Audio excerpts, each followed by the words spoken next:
Huu ni mwanzo wa simulizi nzuri ya Kivuli cha Usaliti, na msimuliaji wako ni mimi Mr. Storynest. Sasa tuanze na sehemu ya kwanza, siri ya usiku wa mvua. Mvua kubwa ilikuwa ikinyesha usiku ule, kiasi kwamba hata mbwa wa mtaani walikuwa wamejificha. Umeme ulikatika kijiji kizima cha Kiwangwa na giza nene likatawala kila kona. Ndani ya nyumba ndogo ya udongo, Asha alikuwa amekaa pembeni ya kitanda akimwangalia mwanawe mdogo Baraka aliyekuwa akitetemeka kwa homa kali. "Mama, naumwa," Baraka alisema kwa sauti dhaifu. Asha alijizuia kulia. Hakuwa na hata shilingi 100 mfukoni. Mume wake Juma alikuwa ameondoka siku 3 zilizopita akisema anaenda mjini kutafuta kazi. Lakini moyo wa Asha ulikuwa na hofu. Alimfahamu Juma vizuri. Kila aliposema natafuta kazi, mara nyingi alikuwa anakwenda kunywa pombe au kucheza kamari. Mvua ilizidi kupiga paa la nyumba kwa nguvu. Ghafla, hodi! Asha alishtuka. Usiku ule wa manane hakutarajia mgeni yoyote. "Hodi, naomba msaada." Sauti nzito ya mwanaume ilisikika nje. Asha alisita kufungua mlango. Kijijini kulikuwa na taarifa za watu kupotea usiku wa mvua, lakini tena sauti ile ilisikika. "Tafadhali, ninaumia." Kwa huruma, Asha alifungua mlango taratibu. Mbele yake alisimama mwanaume mmoja mrefu mwenye koti jeusi lililojaa matope. Uso wake ulikuwa umejaa damu kidogo pembeni ya jicho. "Naitwa Danieli," alisema kwa taabu. "Nimevamiwa njiani." Asha alimwangalia kwa mashaka, lakini kabla hajaongea chochote, Danieli alianguka chini kama mzigo. "Aisee!" Kwa shida, Asha alimvuta ndani. Hakujua kuwa usiku ule ungekuwa mwanzo wa maafa makubwa yaliyokuja kuharibu maisha yake milele. Hebu tuone sehemu ya pili, huyu mgeni mwenye siri. Asubuhi ilipofika, mvua ilikuwa imepungua. Daniel alifumbua macho polepole.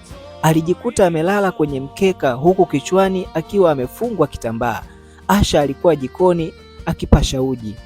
"Umeamkaje?" aliuliza kwa upole. Daniel alimwangalia kwa sekunde kadhaa kabla ya kusema, "Umeniokoa." Kulikuwa na kitu cha ajabu kwenye macho yake, kama mtu aliyekuwa amebeba maumivu mengi sana. Baraka alikuwa pembeni akimwangalia mgeni huyu kwa woga. "Sina muda mrefu hapa," Daniel alisema, "nikipona nitaondoka." Lakini kabla mazungumzo hayajaendelea, mlango ulipigwa kwa nguvu. "Ba, ba, ba!" Asha alishtuka. Alipofungua, alimkuta Juma. Alikuwa amelewa. Macho yake yalikuwa mekundu kwa hasira. "Ni nani huyu mwanaume?" alipiga kelele. Asha alijaribu kuelezea, lakini Juma hakutaka kusikia. Kwa hasira alimvuta Daniel. "Unaleta wanaume ndani wakati mimi sina kazi?" Daniel hakupigana, aliinua mikono tu na kusema, "Sina shida kaka." Lakini Juma alimchoma ngumi usoni. Baraka akaanza kulia. Asha naye alipiga kelele, kile ambacho hakuna aliyekiona ni kwamba wakati wa vurugu lile, koti la Daniel lilifunguka kidogo na chini yake kulikuwa na bastola. Hebu tuone sehemu ya 3, damu zilizojaa sakafuni. Usiku ulipoingia, hali ndani ya nyumba ilikuwa nzito. Juma alikuwa amekaa kimya kona moja akinywa pombe ya kienyeji, huku akimtazama Daniel kwa macho ya chuki. Asha alihisi moyo wake kubana. Danieli alikuwa tofauti na watu wa kawaida. Aliongea kidogo, alikuwa makini sana, na kila baada ya dakika chache alikuwa akichungulia dirishani kama mtu aliyefuatiliwa.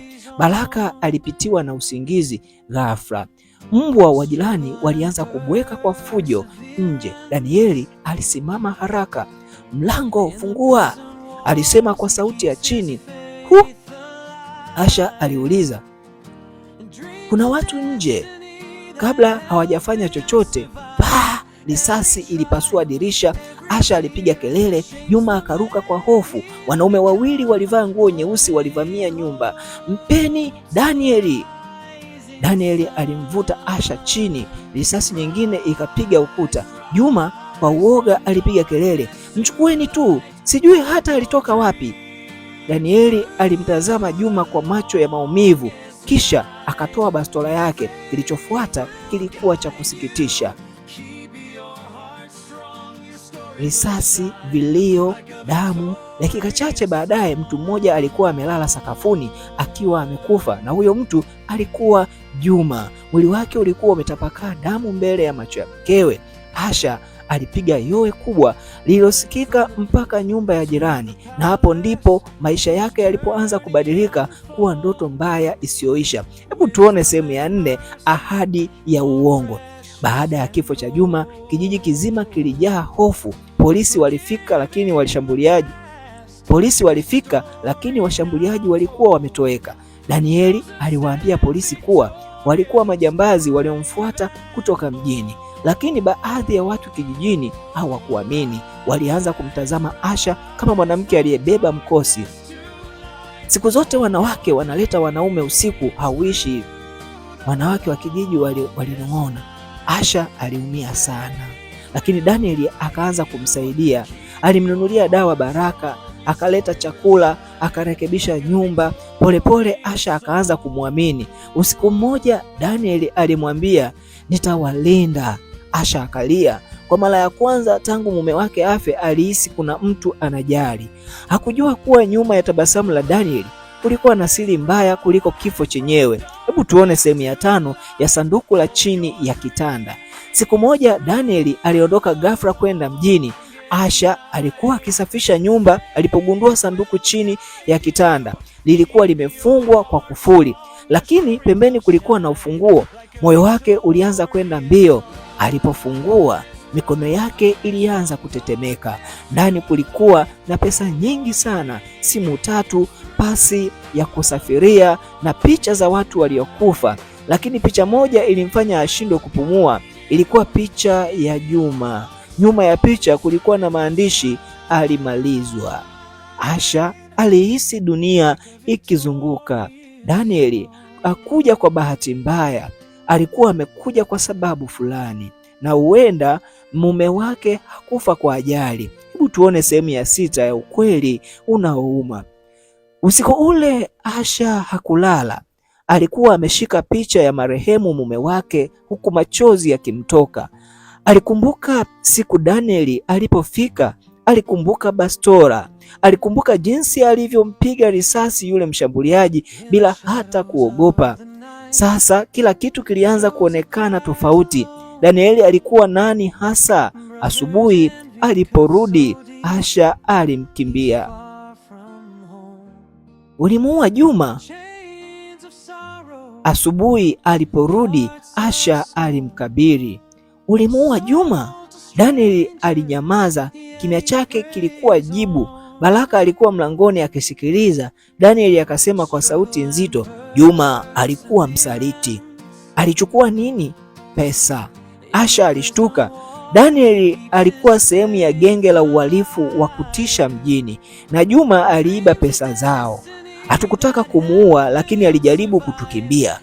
Asha akaanza kulia kwa uchungu. Mmetuharibia maisha. Danieli naye alionekana kuumia, lakini ukweli ulikuwa umechelewa. Hebu tuone sehemu ya 7, kijiji cha hofu.